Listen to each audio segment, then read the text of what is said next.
Good morning. Happy Thursday, PASW staff, clients. We have our friends joining us. Thank you for joining us. We're going to be zipping around today. It's going to be a lot of fun. Hope you enjoyed Miles Davis's So What? You know, how we say, oh, he developed a new sound. And then we got to look at that one measure and say, how did he develop? Oh, yeah, different chord voicings, chordal harmony. Very, very cool just to take a look at.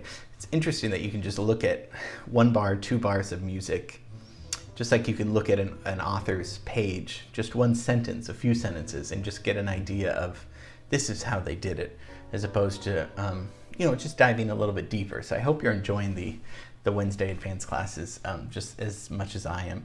And then tomorrow we see your Philip Glass score for the hour. So can't wait. I'm very excited. You guys did a really great job with that. So, okay. I bet you'd never think, so what are you going to talk about freeways in LA? Because nobody really likes freeways. Or some of us do. I mean, as long as they're not congested. Mostly they are here. But I thought we'd take a look at some of the freeways in the city you love, I love, John loves, Lloyd loves, Carmel loves. Who else? My parents love. I'm going to keep going in my mind, but I'll stop right now. And just take a look at transportation and freeways here in LA. So today, let's look at some freeways in Los Angeles.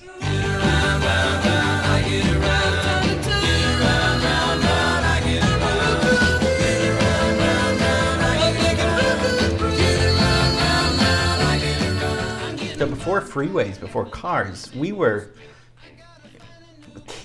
Los Angeles was king of railways, right? The Pacific Electric Railway, the red car, was a privately owned mass transit system. Developed by who? Henry Huntington. We looked at Henry Huntington.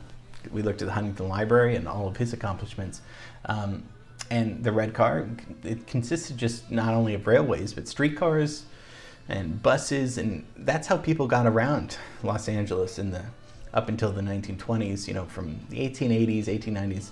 I mean, the first railway was around 1869, but I'm talking about the red car that got people from the east, from the Midwest and from the east, and we talked about those kind of people coming out to film their movies because of climate, and also many times just people's health was in danger. They couldn't breathe, they coughed, so many people, including Harry Chandler, and Charles Lummis, came out because their health was deteriorating. And so their doctor, or they said, okay, well, supposedly it's sunny 365 days a year over here. Maybe that would do me some good. And it did do a lot of people good because they stayed here. Not only stayed here, but those two gentlemen in particular changed Los Angeles history. But it's not about them, it's about freeways. So electric trolleys in Los Angeles were there as early as 1887. Freeways can't come in until when? The car, right? And we've talked about the car. And then we've talked about the history of the automobile and Ford's car. But Southern California freeways, they're all interconnected, right? Hopefully you don't have to get off and get back on a freeway. They serve about 23 million people in Southern California, the freeways. Originally goes back to 1947, and then we're going to take a look just at the first freeway, which we did talk about in the Pasadena class. But Eisenhower had a lot to do with this act in 1956. He signed the Federal Aid Highway Act, and this allowed the United States, our country, to build freeways. We'll talk about displacement a little bit because can't talk about progress without just looking at the other side of, hey, this is great, right? Well, is it great for everybody? I don't know. Within the first 2 decades of Eisenhower signing this, just with freeway construction, more than 1 million people were forced out of their homes. That's a lot of families and people. And most of these, of course, as we know, were white people placed out of their homes, right? No, blacks and Latinos mostly were placed out of their neighborhoods. So we'll talk a little bit about that later. But I mean, what's the first? The Arroyo Seco, right? Known as the Pasadena Freeway. First freeway built in the United States, although there was something called the Ramona Boulevard, and that was constructed in 1933 to 35, kind of near downtown, where Mission Road is, and that linked downtown, Los Angeles downtown, to the San Gabriel Valley. And it was the first modern freeway, except it just didn't have a center divider. You need the center divider. That's what actually makes something technically a freeway, is if you have both things going like that. So it didn't. So when it opened, there were tons of accidents And they had to fix that right away because, I mean, when you think if there's no center divider, what were they thinking? So cars became cheaper, 1920s. And then traffic was just out of hand with all these streets. So that's obviously we needed freeways because everything was clogged up. Now the freeways and the streets are clogged up. But back then it was just the streets.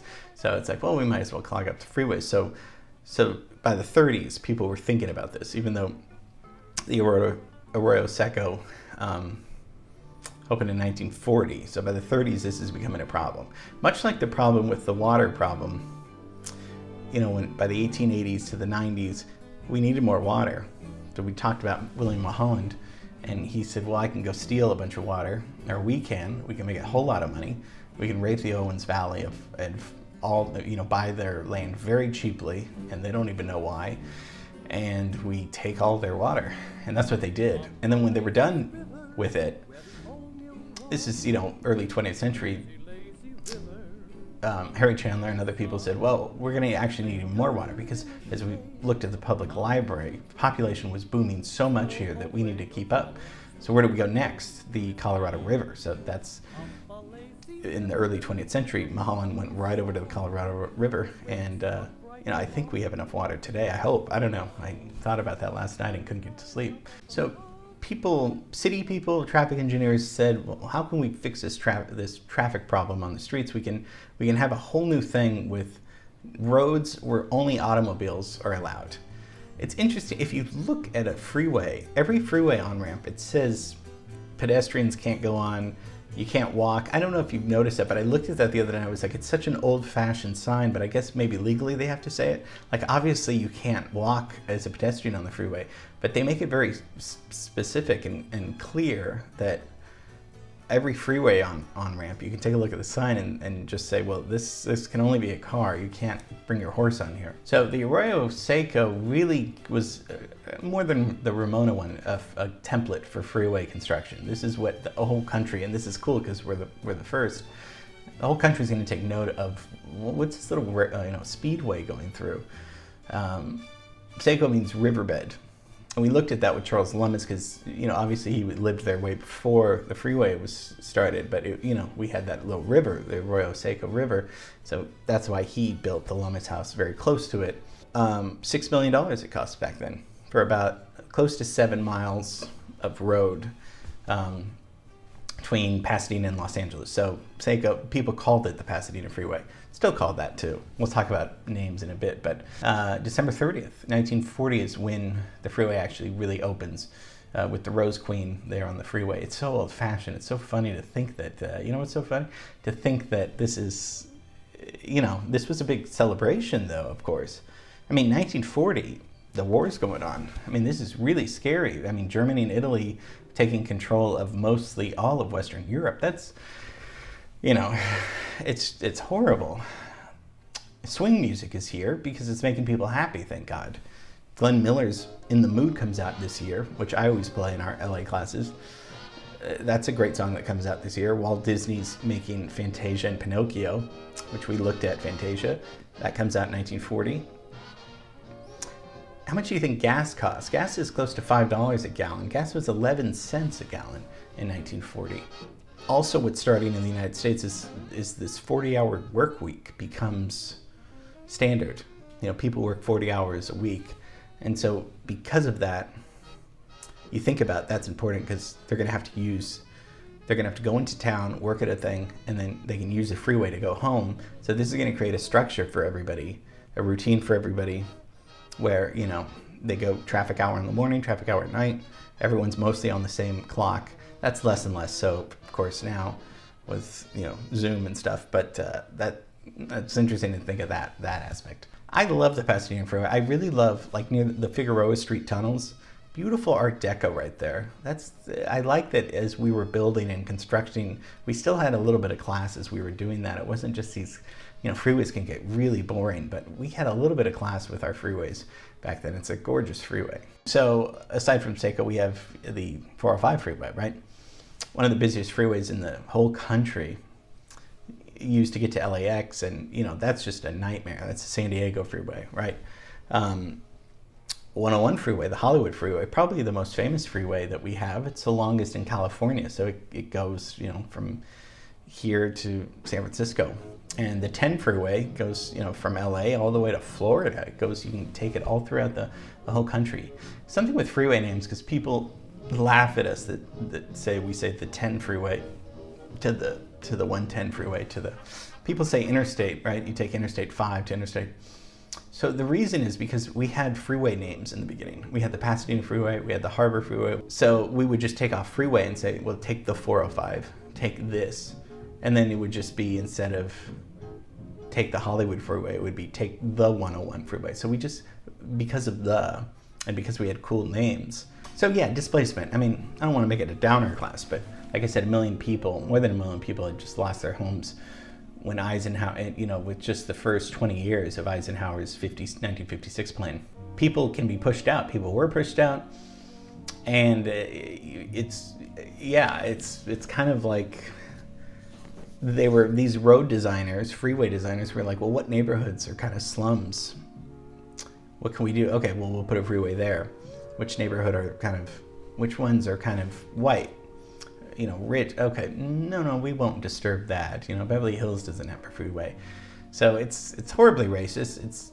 It's a terrible reminder. We looked at Chavez Ravine. We looked at the Dodger Stadium fiasco where all those people were displaced. And, it's, of course, back then they're like, don't worry, you'll be reimbursed. And, the checks in the mail, it got lost or something like that. So a lot of people, yes, people say freeways are racist. It doesn't matter. I mean, yeah, they were racist. They are what they are. But I mean, we have them. We need them for sure. So, we just hopefully don't continue to do that. That's what we can learn from the lesson. The busiest in the whole country, 5 freeway between Euclid and the 605. I didn't know that. I thought it was the 405, but supposedly, according to this article. So, that's freeways in Los Angeles. You're probably wondering, that's random. Nobody likes the freeway. And I was thinking, yeah, just because we think of lessons here and all that stuff. Freeways are good, but when we're speeding along, we miss life sometimes, right? I know I do. I'm always constantly thinking, what's the next thing I have to do? What's the next class? What's the next project I have to, not working fast enough. I'm on that freeway all the time. We can't always be on that freeway. And I guess I'm saying this to me too. That's why I don't want to sound almighty. We need to slow down sometimes. Freeways are good, but we can't always be on the freeway. What about that? Think about that. We can't always take the freeway. Sometimes side streets are important. They make us react to the beautiful scenery of LA. We've done all these classes, and mostly what I want to impart is just to take in some of these beautiful buildings, trees, palm trees, all these great things that make us slow down and think. And so we need to, don't take the freeway always in your brain. And I'm saying this to me. Pay attention to the surroundings, enjoy the beauty, enjoy the moment, because that's all we have is the moment. A wise man once said. So here's some food for thought. I hope to listen to that. I'm listening to it now, but I know once I'm done with this class, I'm going to be right back on the freeway. But no, don't. I promise you. If you promise, then I promise. Then we won't do that. Okay, tomorrow's film scoring results. Hope you enjoyed this. I was zipping around, I know, but it's really fun to share this and talk to you guys about this. So, see you tomorrow. Okay, bye.